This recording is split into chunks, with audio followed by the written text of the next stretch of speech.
Good morning, everybody. It's Tuesday, Talk Tuesday. We are at a different farm road. Not a road, path. I always call them roads, but don't drive here. Now, it is a bit windy, as you might hear. I'm super sorry about the audio. Bailey, that's a no from me. Thank you. No one else has seen it. Excellent. Kronk, you're being chipped at, so you stay out of there. Okay, so we're, I don't know, about halfway through the walk. You can see, I like this section once it dries out a little because there's much, oh no, Bailey. I think Bailey went for an unintentional dip. Because as you can see, like, we've got a clean creek for them to drink about halfway through, and then they have time to dry off before we get to the car.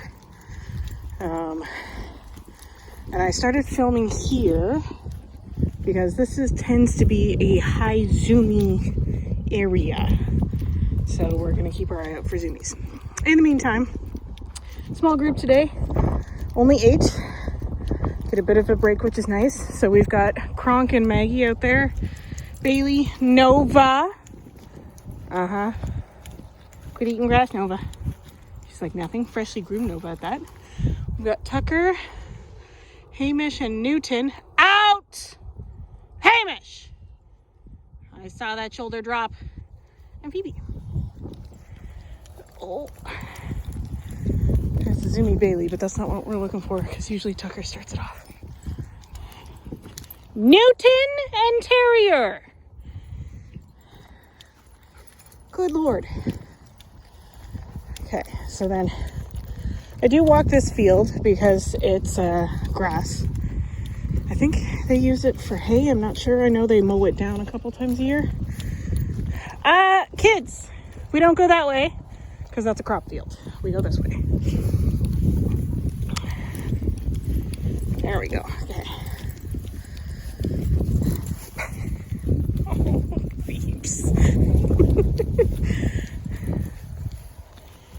Okay, kids.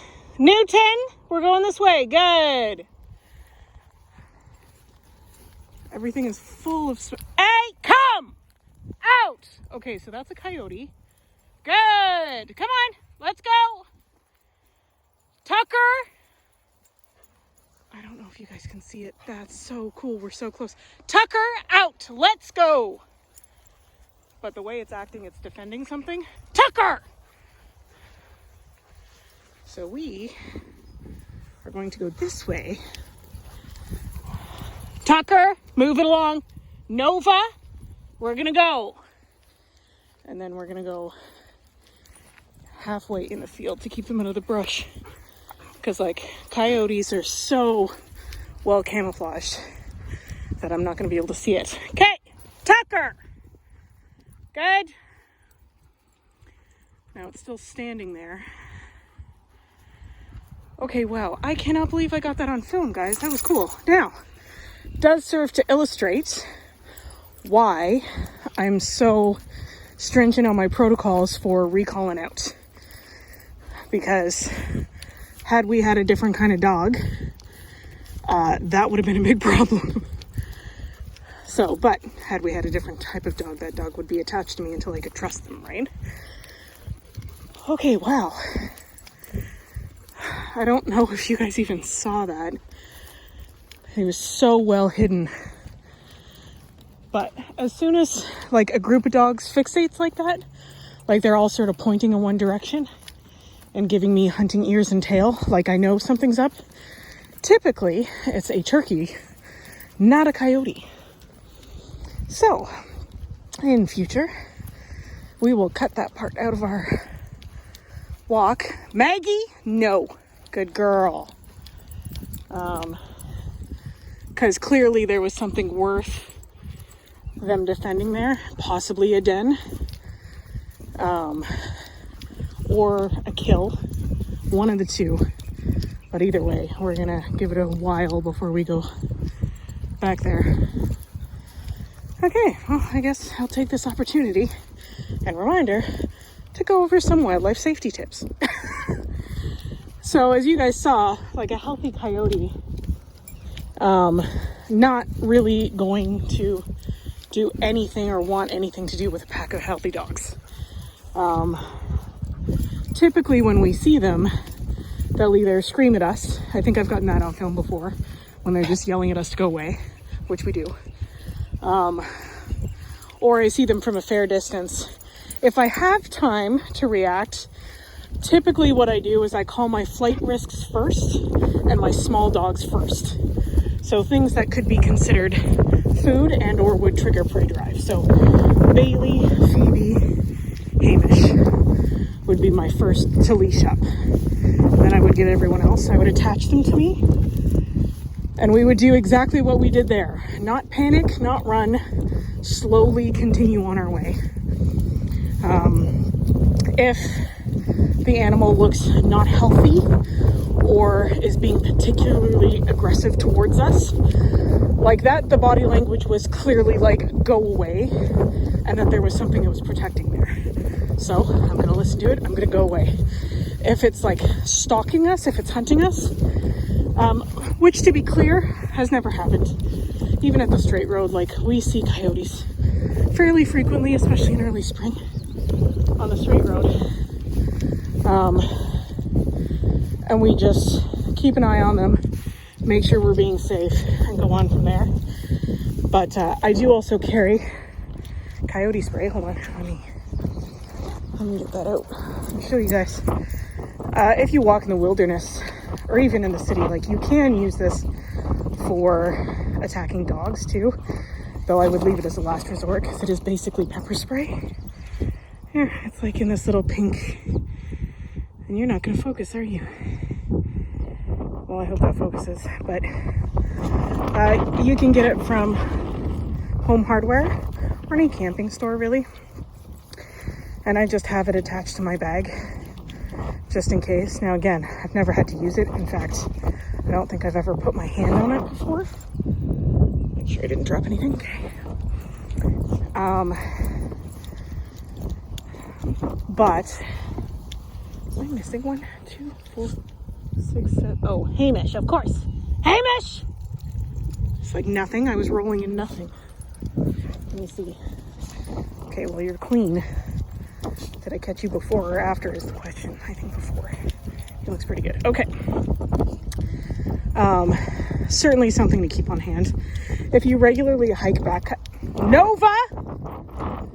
Thank you. Out! Good. Perfect. If you regularly hike backcountry and stuff like that... Bailey! Thank you. Kronk. I don't know why we're eating mud, but we're not going to continue to eat mud. Bear spray is also a good idea, just in case. And putting a bell on your animal and even yourself. Because mostly they don't want anything to do with us, but sometimes we can surprise them. So if we minimize the surprise aspect, you minimize the interaction aspect. And please, please, please, don't feed them. Don't try to take their photo. Like, just leave them alone. It's when... Nova, you're not sneaky, get going. Nova! She's like, nothing. Hamish, what's in your mouth? Hamish! Sir? Okay, get going. He's like, nothing. Grass that I'm then going to vomit in your car. You're welcome. Gift from Terrier. Okay. When you read about incidents involving like bears, coyotes, or large predators, even moose deer, oftentimes it's because people have been feeding them. So training them that people are a good thing. And what you really want is for them to continue to be put off by humans. So making yourself scary is much better for the animal than feeding them. Okay, that's my little PSA. Now we have a zoomie, a half zoomie. Tucker, you're killing me. You have one job. It's to instigate zoomies. He's like, no, negative. All right. Kronk, get out of the swamp. We just passed the good water. You can stay out of there. Oh, as exhibited by Terrier. Oh my goodness. He doesn't always go in the water. Typically, if it's mud, he'll go. But I'm happy that the area we are, it's clean water. And that I keep them out of, this is not so clean. This is kind of grossness down there. So I aim to keep them out of that as much as I can. Yeah, so that's a little more adventurous than normal Talk Tuesday. Again, I hope you guys saw that. I hope I got it on film. But it's pretty cool. And one of the things I really like about walking in wilderness and having dogs that are trained such that we can walk in wilderness. Like I didn't have to worry, even my flight risks stayed with me. Because they were like, oh, this is a serious situation. We are going to pack, which is how I train them, right? Now, again, ideally, I don't want to be surprised by a coyote like that, but I think everybody handled it pretty well. Okay, so that's my wildlife PSA. I hope you guys are having a good day. If you have any questions about this or any other video, you know what to do. Otherwise, we'll talk to you soon. Cheers.